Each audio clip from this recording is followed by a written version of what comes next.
But I just wanted to talk about the upcoming retreat and the impact, just looking at Ghana later on this year, how exciting that could be and how impactful that could be, not just for vacation and exploring a different culture, but also for the possibilities of sisterhood developing and for creating communities, which ultimately I feel supports mental well-being. So the TWOC upcoming trip to Ghana later on in the year took me right back to the last retreat that I went to for my own personal well-being. It was beautiful. It was in a beautiful villa. It was in a foreign country. We were promised clean food every single day. We were going to do yoga for our bodies. We would form circle with fellow sisterhood to just talk about what was going on with us. I mean, I didn't have to cook, right? So I'm happy. Clean food every day. I didn't have to cook. Sounded like nirvana, right? This is heaven for me. Looking at the pictures, beautiful foliage, and so we knew we had access to fresh flowers every day to place on our altar, which we decided to create just so that every day we could come together and share a certain sacred space. So this is going in, and I have to tell you, for me, that just sounded like, a slice of heaven. So I get to the location and I see what would be my retreat mates for the next 6 days and 5 nights. There's a beautiful blonde with the most beautiful blue eyes I had ever seen. There's the stereotypical American mom. She's married, she's got a lovely husband, they live in the suburbs, they have 2 kids, in the house with the white picket fence, lovely human being. And there is the other woman who, she is short, but don't let that fool you. She's got tattoos everywhere. She's got nose rings. She's got rings that are visible. And I'm suspecting there are rings that were not visible in places I can't imagine. But there we are. And then there's me, right? I'm black woman, long dreads. You can't see them, but they all pull back hair. And the woman facilitating the whole retreat is this gorgeous woman, dark skin, long flowing hair. And she's going to bring us all together in unity and take us through all kinds of exercises and routines. So I'm in bliss. I'm in heaven. I feel like I have come home. And we're sitting around in that very first circle. Ladies, let me tell you, what a journey. Within the first 5 minutes, each of us who come from different socioeconomic planes, who come from different ethnic backgrounds, who look so different, we all had been either abused sexually, emotionally, psychologically. And I'm just speaking as a collective, somebody had had physical beatings, somebody had been starved, the stories were so dark. Somebody was leaving their marriage after 20-something years. Somebody was contemplating actually breaking out of theirs. The stories were so real. Some of the women who had kids were having the most unimaginable challenges with their kids. Be it that, the kids had all these very deep-rooted issues. I don't know who's going to watch this later on, so I'm not going to delve into the issues, but they were big issues, right? But what struck me in that moment was just how diverse the group was, but how much shared experiences they had been. It did not take long before we were bawling our hearts out from that, that cry that comes from the bottom of your stomach that just fills your heart up, that you feel the pain of every woman sitting there. That's what we all went through. Now, this was a few months ago. It's over a year at this point, about a year and a half ago. And I can tell you that we were still holding down jobs. We were still running families. We were still starting businesses. We were still going about our day. There's all this deep routine sitting there. We're in families, some of us large families, some of us small families. But here we all are still going to Thanksgiving dinners and still going on vacations together. The amount of loneliness and hurt and pain that each woman was carrying, right? That just never got to see the light of day except for when we just unplugged. No phones, no TV, no distractions. We just had each other. We were in a safe space and we were just allowed to be, just to be. We were able to keep on going, right? Some with years of therapy, some with the next 21-day challenge. We all had self-development things that we were working on our own. We read books, a common thread that ultimately emerged. And that was when we got into this space of Yana. And I'm borrowing Yana from one of my virtual mentors, Lisa Nichols. Yana means you are not alone. Yana, you are not alone. So why am I sharing this? Not just to tell you about some fun things that I have done. It's to share with you the importance of what I call the people pod, right? When we finally got together in that villa, at that retreat, that time away, it became clear that for all of the therapy and all of the challenges and all of the counseling and all of it all, when we got together in that people pod and we shared with each other and we just had nothing but love for each other, we did not see the what I call meat suits. They faded away. We were just looking at the souls of those other females in the room, those other beings that were with us, because we were all one in that moment.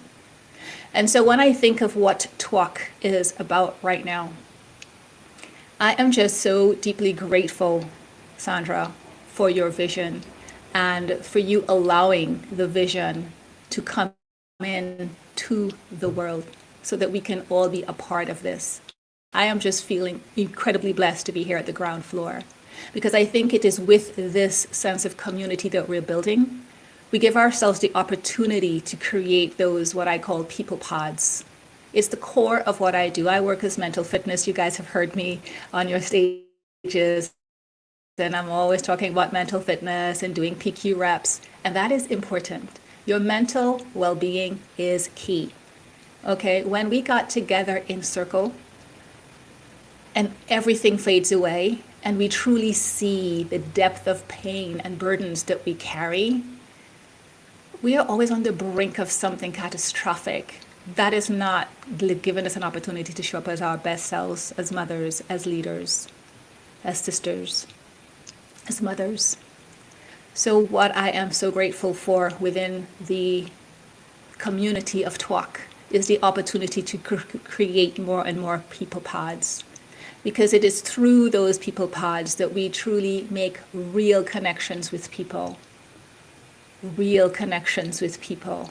I come into your room, Sandra. I have never met any of you guys in person. I have never met you all in person.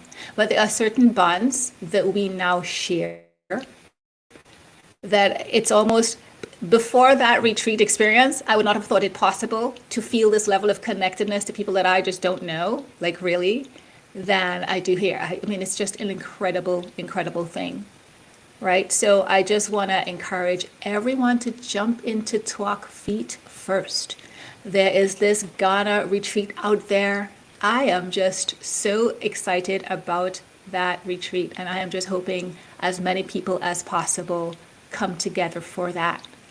I can speak from firsthand. I take clients through my 6-week program.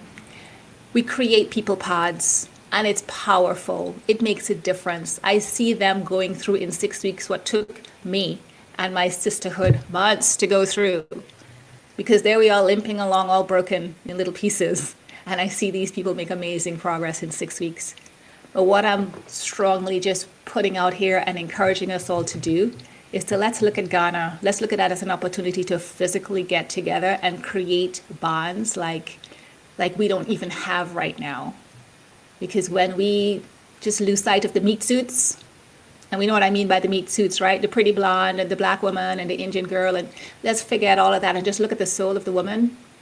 When we give ourselves the opportunity to truly sit in that space We see how alike we are. We see the pain that we carry. We understand the burden of that woman. Okay. And it just creates a more empathic world. It creates a more empathic community. And then we can show up better as wife and sister and friend and cousin, etc. So I'm here to talk to you about fitness, mental fitness. I can go deeper and deeper into mental fitness, and I'm almost afraid to get started because when I get started, I just keep going. But I will just give you, I just give you the littlest thing because I do want to make sure I share that at least with you.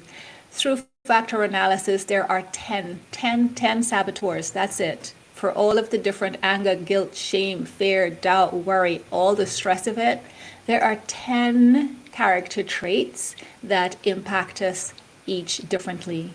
Some of us are predisposed. Some of us, because of how we were brought up and the environments that we've grown up in, they have actually strengthened certain predispositions for things. For example, the person who may be an avoider today, they are going to run around and dodge every difficult conversation. It needs to be had. They know it needs to be had, but there they are, finding everything else to do.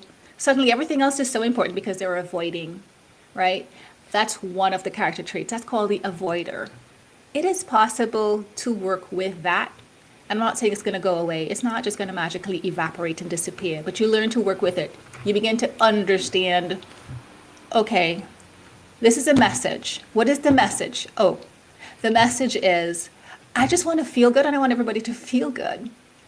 It's not that you're being irresponsible, lazy, or stupid. It's that you really just want everything to be okay. You really just want everyone to feel okay. You just want to feel okay.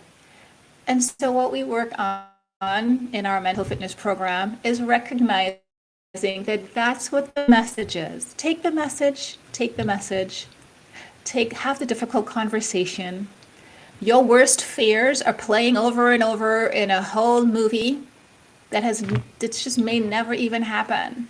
And 9 times out of 10, things are not going to be as bad as you're visualizing them to be. But have the conversation. Give yourself the chance to have the conversation to see how it goes.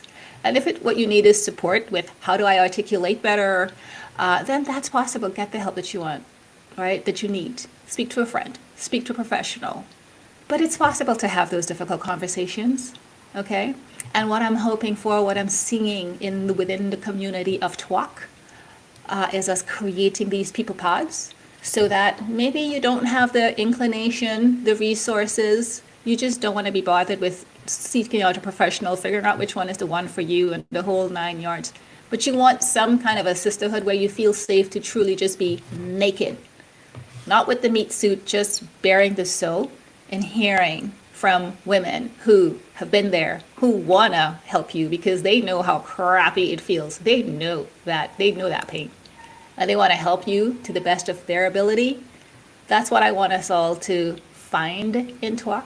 That is what I am committing to offer to this community, to be a person to hold anchor. Sometimes you just may need somebody to just sit there, keep quiet. I don't want guidance. I don't need to be mansplained. I don't need the solution. I just need you to sit there and listen because I have nobody else that I want to talk to right now. Like, that's the kind of community I would love to emerge out of this vision, Sandra, that you've created. So 10 saboteurs, guys, that's all. One is the avoider, one's the pleaser. We have the hyperachiever, we have the hyper-rational, we have the hyper-vigilant. That one's also an interesting one. That's the person who's always afraid of the worst case scenario all the time, every time, like every single time. The phone rings, they're like, oh my God, who died? Like, no, it could just be your friend calling to say hello. Okay. And so we just learn to identify which are the ones that you're predisposed to. How do we work with where you are? How do we work through that so that we can show up and get to what we call the sage part of the brain, the part that looks for empathy, who is inquisitive and asks questions. Okay, what's that all about? What's going on with me? Why am I reacting so strongly today? What's going on? You get to that part of inquisitiveness. You get to do that examination. And in addition to your own personal growth, you begin to look at the world differently around you. You begin to see people and understand, oh, that has nothing to do with me. I just happen to be the one who's standing here right now. That person is hijacked. That person's having a moment, and they may not even know it, but guess what? Because you are now more aware, you recognize it, So you can now hold the space differently. You can respond differently, which may just be keep the peace and walk away because you're not losing. Everybody's actually winning, but they don't have the capacity in this moment to see that. So you can rise and take ownership of that situation and be that person. All right, so I did promise to talk to you about mental fitness. 10 saboteurs, 5 sage powers, and there are only 3 muscles to work with. The saboteur interceptor, the sage perspective, so you understand, wait, I need to get to the point where I'm being more empathetic. I need to get to the point of curiosity, and there are 3 other powers. And the 3rd muscle, self-command, the ability to make that switch. Oh my gosh, I need to not respond right now because it's just not going to go well. Your ability to self-regulate, that's a muscle, and we work on that. So there we are. That's my talk. I hope I didn't exceed my 15 minutes. Thank you for giving me the opportunity to speak. I always want to end with a call to action. My call to action is, guys, fully participate. As somebody said earlier, let us be in the community we want. Let us be the person within the community that we want to find in the community.